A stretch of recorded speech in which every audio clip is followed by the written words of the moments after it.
A love letter to insurance. Insurance. I did not mean to know you like this. I thought you were a card, a bill, a logo, a thing people argued with and then moved on from. I did not know you were a maze. I did not know you were a language. I did not know you would ask me to prove my own body to people who do not live in it. Because here is what I learned.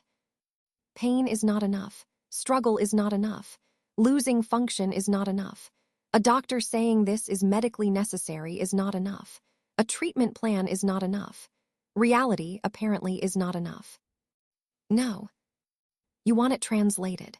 You want it coded, labeled, sorted, rerouted, reduced, made tidy enough for a system that cannot feel pain to decide whether pain counts. So I learned your words. Grievance, appeal, denial, not enough information, not covered, forwarded for review. And that one, not enough information, that one really gets me. Because I am the information. My body is the information. The doctor is the information. The diagnoses are the information. The functional loss is the information. The nutrition problem is the information. The daily damage is the information. And still, you say it like I mailed in a rumor. So then it becomes a game. Is it dental? Is it medical? Is it the wrong form, the wrong code, the wrong department, the wrong person, the wrong day, the wrong doorway into the same suffering? And somewhere in that game, you expect me to accept something insane, that my mouth is somehow separate from the rest of my body. As if eating is cosmetic, as if chewing is optional, as if nutrition, digestion, medication management, stability, and function all become less medical because they begin in the mouth. That is the part I need people to hear. I was not asking for something frivolous. I was not asking for something pretty. I was asking for function, for stability, for the chance to keep my body going with less damage and more dignity. And while I was sick, while I was trying to hold myself together, you gave me a job.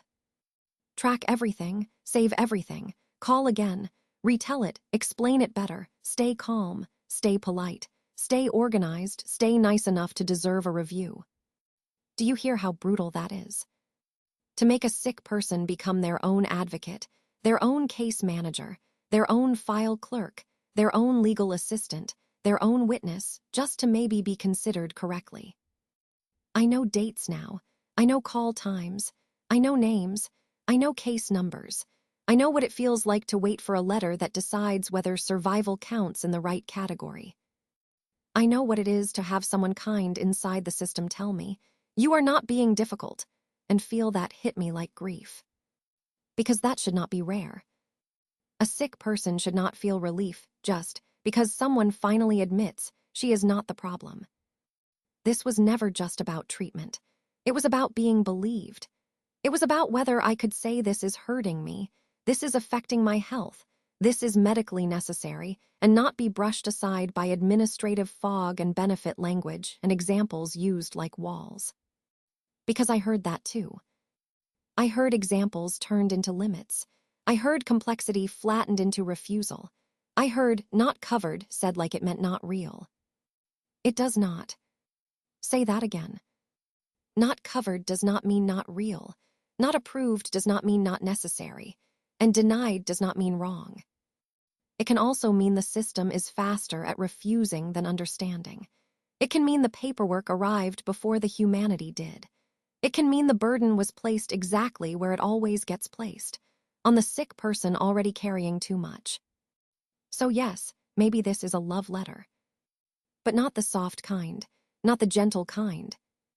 This is a love letter written with timestamps, with screenshots, with policy language, with exhaustion, with the kind of patience people mistake for weakness.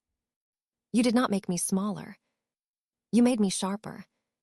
You made me learn that delay is not defeat, that confusion is not truth, that a handoff is not an answer, that no is sometimes just a system speaking before it has really listened. You expected overwhelm. You expected silence. You expected me to get tired enough to disappear. I did get tired. I got overwhelmed too. But I did not disappear. I learned how to make the paper talk. I learned how to hold the line. I learned that some of the strongest people are not loud. They are sick at a table, building a file, saving proof, writing while hurting, explaining while exhausted, fighting to keep what should never have required this much fighting. And I need people to hear this. My mouth is not separate from the rest of my body. Eating is not cosmetic. Chewing is not optional. Function is not vanity. Nutrition is not a luxury. And not covered does not mean not real. A doctor can say medically necessary. A body can be struggling. A life can be affected every day. And still the system says no because the code was wrong, the route was wrong, the box was wrong, the category was wrong. I got sick and insurance handed me a second job. Document it, track it, retell it, prove it, stay calm while doing it. That does something to a person, but not what they think. They thought I would disappear. Instead, I became hard to ignore. So here is my love letter to insurance. You got my time, you got my labor, you got my records, you got my energy, you got more of my life than you ever should have.